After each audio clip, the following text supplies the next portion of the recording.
Del uso de la tecnología de fractura hidráulica o fracking para aprovechamientos de gas o petróleo hemos ya hablado en ocasiones anteriores. Sabemos que es una tecnología que ha levantado gran polémica desde un punto de vista ambiental y social, por ejemplo, por la cantidad de agua que requiere.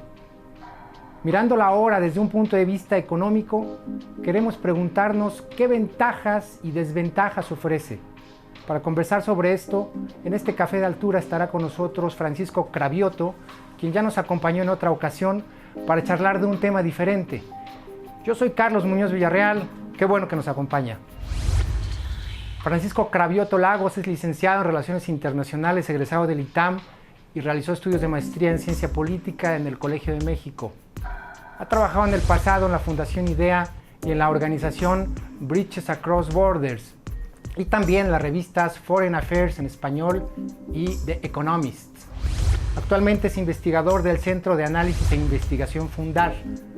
Ahí participa en el proyecto de industrias extractivas, estudiando los aspectos de gestión pública y el marco normativo que rige las actividades mineras y de extracción de hidrocarburos a través de los procesos de fracturación hidráulica en México, que es justamente de lo que vamos a conversar con él. Francisco, te agradezco que estés nuevamente con nosotros. Qué bueno que estás, Fred. No, gracias, Carlos, por volverme a invitar.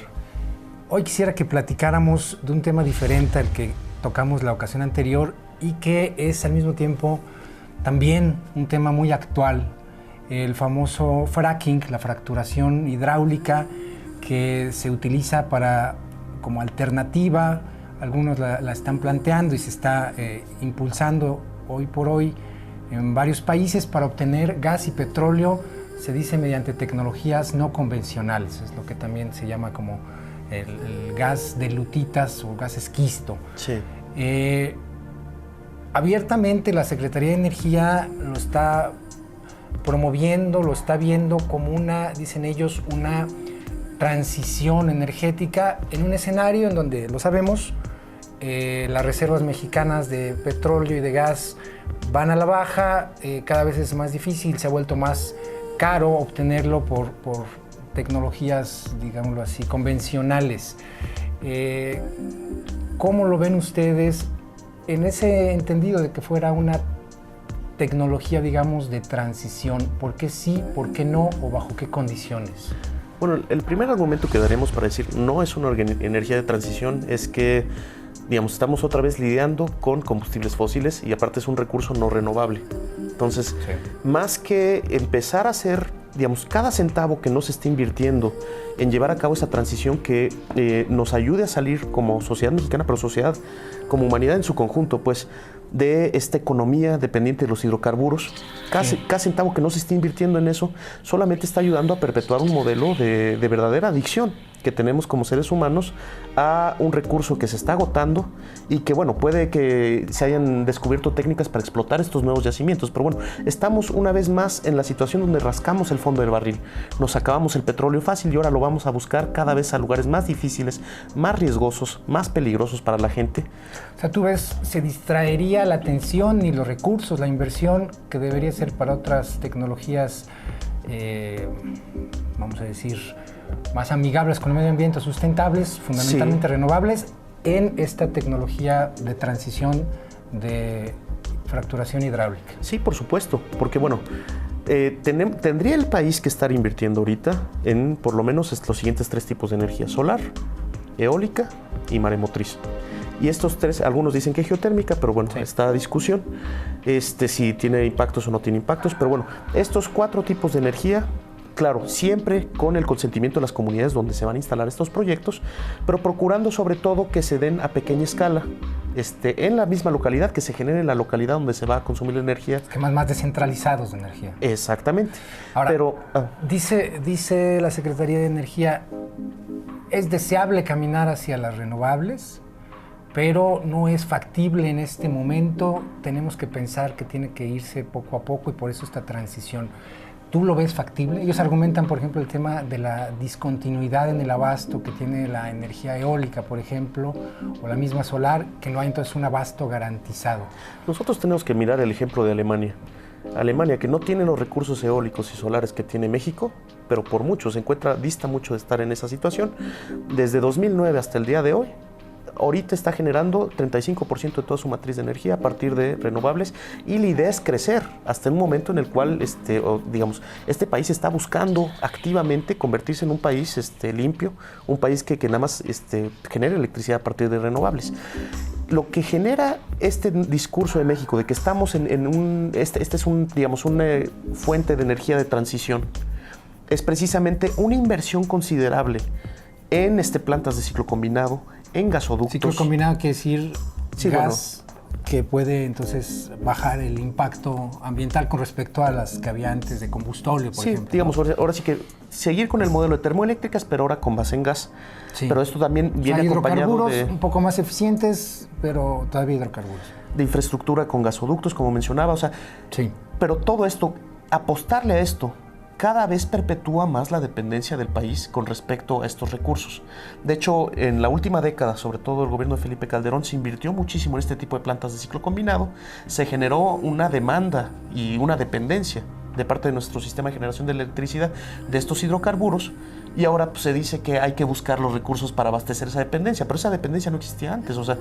Bien se pudo haber invertido todo ese dinero poco a poco, pero constante, pero avanzando, en eólicas, en solares, en maremotriz, y precisamente ir zafándonos poco a poco de esta dependencia que tenemos de los hidrocarburos. Lo que estamos haciendo es posponer una decisión difícil para, no tomarla ahorita, sino tomarla dentro de 20 años, cuando estos recursos ya se hayan agotado también. Un argumento fuerte que se da de la otra parte es los costos. Vamos a entrar un poco a hablar de eso. ¿Cómo está en este momento los costos? Y creo que tendríamos que compartir con el público. Hay que tener costos de inversión y luego costos de operación. Sí. ¿Cómo están los costos para la generación de energía por fuentes convencionales y cómo están los costos de la fracturación hidráulica, pensando en el contexto específico de México? ¿Cuánto cuesta, por ejemplo, un pozo de gas o un pozo de petróleo? Seguramente es distinto a partir de la fracturación hidráulica, o sea, inyectándole agua con alta presión y otros compuestos químicos. ¿Cuánto cuesta? Están relacionados los costos directamente con la inversión de energía que se requiere para poder extraer. Y claro, varían los costos según un momento determinado, los precios que haya internacionales de estos hidrocarburos. Pero en términos de tasa de retorno energético, cuando se empezó la explotación petrolera en México... ¿Ese retorno energético traducido para que nos entienda toda la gente que nos ve? Por cada unidad de energía que se invierte en extraer hidrocarburos, se obtienen suficientes hidrocarburos para generar determinado número de unidades de energía. Ajá. Entonces, por ejemplo, a la vuelta del siglo XX, los primeros pozos que hubo en México, sobre todo en la región del Pánuco, se invertía una unidad de energía para obtener 100 unidades de energía por el petróleo extraído que estaba prácticamente al ras del suelo. 100 a 1, porque también hay que utilizar energía para bombear, para extraer. Exactamente. Hoy en día estos yacimientos muy ricos que ya se están agotando, que tenemos en la sonda de Campeche, sobre todo Kumalov-Sab, que es ahorita el del yacimiento que dependemos como país para gran parte de los ingresos del gobierno, hay una tasa de retorno de una inversión de una unidad de energía y se obtienen 20 a cambio. 1 a 20 ahora. ¿Cuánto sería en el fracking, por ejemplo? En el fracking es 1 a 5. Se invierte una unidad de energía para obtener 5 a cambio. Entonces, ¿petróleo o gas? Porque creo que es más alto en petróleo, ¿no? En petróleo es un poquito más alto, pero pues en gas sobre todo está más o menos por ahí, por 5, pues. Pero definitivamente este tipo de proyectos pues tienen bastantes complicaciones, son caros. Lo que, digamos... ¿En renovables cuál sería la tasa? Por poner una equivalencia, la energía que se obtiene de un pozo de fracking es equivalente, digamos, a la que generarían 6 turbinas de eólicos a lo largo de un año. Ahora bien, un pozo de fracking tiene una vida útil de 3 años, máximo.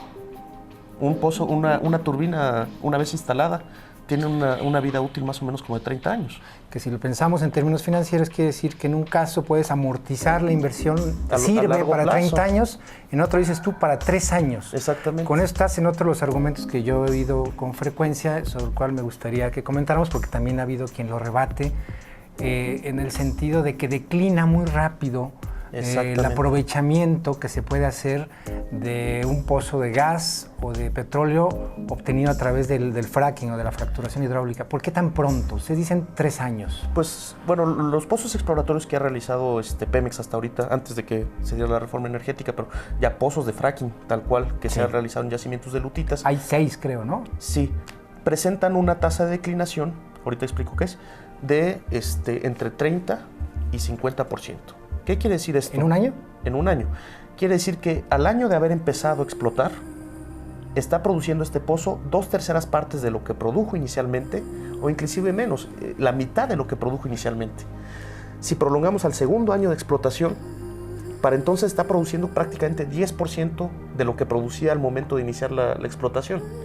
Y pues bueno, se puede mantener la vida útil de un pozo, pues se puede mantener productivo el pozo haciendo una inversión prácticamente equivalente a la inversión inicial. Esto es casi pero lo estás encareciendo, entonces. Es casi perforando un pozo, otro pozo adicional, pues, porque, pues, digamos, los recursos que utilizas para mantener el pozo productivo, para abrir nuevas perforaciones horizontales, por ejemplo, para poder sacar el hidrocarburo, son inversiones equivalentes a cuando empezaste, pues. De tal forma que, por poner un ejemplo como en Estados Unidos, en 2012, la industria en su totalidad, sobre todo la industria del gas, generó ingresos para quienes realizan estas explotaciones equivalentes a $32,000 millones. Los costos de reinversión para mantener los pozos productivos con el mismo nivel de actividad, digamos, ascendieron a $42,000 millones. ¿Más? ¿32 más 42? Sí, bueno, 42 menos 32, tienes un déficit de $10,000 millones ahí, que mantendría... 42 costos. 42 costos, 32 utilidades. Ingresos. Un déficit de 10 millones. Entonces, ¿de dónde viene digamos, las ganancias de esta industria? ¿Cómo es que esta industria se puede sostener con semejante tabla contable, no? Sí, eso en todo caso lo puedes mantener un periodo corto, nada más. Resulta, pues, que la mayor parte de las ganancias de esta industria provienen de la especulación financiera. Vienen o sea, la venta, por ejemplo, bursátil de acciones de empresas petroleras que están o gaseras que utilizan este tipo de tecnología.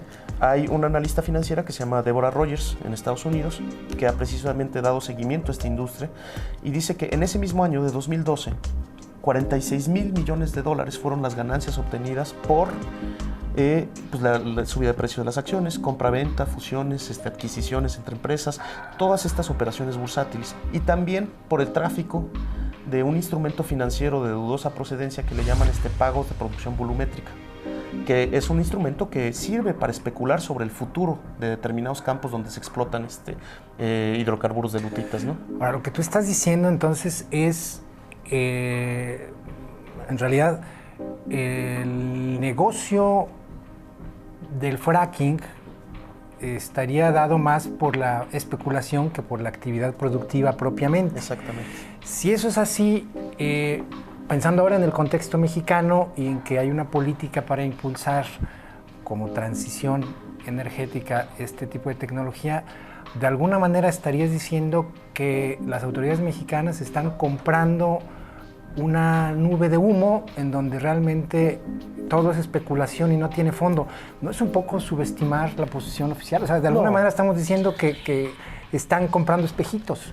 O sea, en un momento dado sí, pero hay ganancias inmediatas para la gente que construye esta infraestructura, para quienes hacen las carreteras para conectar los pozos, quienes ponen los gasoductos. Gran parte de la política de megaproyectos en México, que es construcción de presas, de parques eólicos, no importa que la obra no sea viable, de carreteras, por ejemplo, no importa que la obra no sea viable, porque en la construcción misma de la obra ya hubo un desembolso de recursos, ya hubo alguien que ganó. Y en el caso del fracking, lo que sucede y ha sucedido en Estados Unidos es, el modelo de negocios es una empresa pequeña, no suelen ser estas grandes Shell, Texaco, y si son, es más bien... Son otras. Si son esas empresas, ellos generan con su propio capital una empresa pequeña, Ajá, que llega a un campo determinado y empieza a realizar una explotación. sí. La empresa reporta a Wall Street tasas crecientes de producción de hidrocarburo. Eso es lo único que importa. Wall Street lo único que ves dentro de 2, 3, 4, 5 años, yo nada más voy a ver una curva que asciende cada vez más de producción de hidrocarburos. Pues no estoy revisando en los reportes, por ejemplo, las altas tasas de declinación que tienen estos pozos. Entonces, la empresa comienza abriendo 5 pozos, al año siguiente abre 20, el año siguiente abre 100, el siguiente año abre, ¿qué serán? 300, y el siguiente año abre 1000. Va creciendo exponencialmente la producción, pero la producción crece exponencialmente con base en una apertura creciente de pozos. Claro, en realidad no quiere decir eso que estás produciendo más eficientemente. No, aprovechando solo el primer año de producción, que es el año alto, pues. Entonces, revisan estos datos y parece ser que pues, el campo es muy rico. Y ahí empieza la especulación financiera, se especula con las Pero la acciones. planeación energética normalmente tiene horizontes de 10, 15, 20 años. Bueno, eso en países como el nuestro, que pues digamos era una actividad paraestatal, ¿no? En el caso de, digamos, de un modelo del laissez-faire, es más bien aprovechar el boom actual y estar invirtiendo pues en lo que en un momento dado está dando réditos, ¿no? Para las empresas. La empresa que va revisando estas tasas de retorno, de repente dice, bueno, veo tasas de declinación que va a llegar a un punto que se saturen los campos en los que estoy trabajando, y a partir de ese punto va a dejar de haber ganancias para mí. ¿Qué papel puede jugar ahí? ¿Qué papel puede jugar ahí, digamos, la mejora tecnológica? Porque otro de los argumentos que yo he escuchado en contra del fracking es hay una posibilidad de extracción de un porcentaje muy bajo del hidrocarburo, ¿no? Estamos hablando creo que del 4.7 al 10%.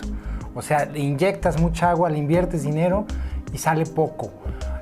Claro que eso tiene repercusiones en términos de las utilidades de las empresas. ¿Qué posibilidad hay de que ese umbral se mejore? O sea, que tecnológicamente se pudiera recuperar más del hidrocarburo que está a través del fracking. Esto nos lleva a hablar en específico de la técnica, que a lo mejor tomaría bastante tiempo, pero es muy difícil controlar las fracturas, independientemente que se realicen mejoras tecnológicas.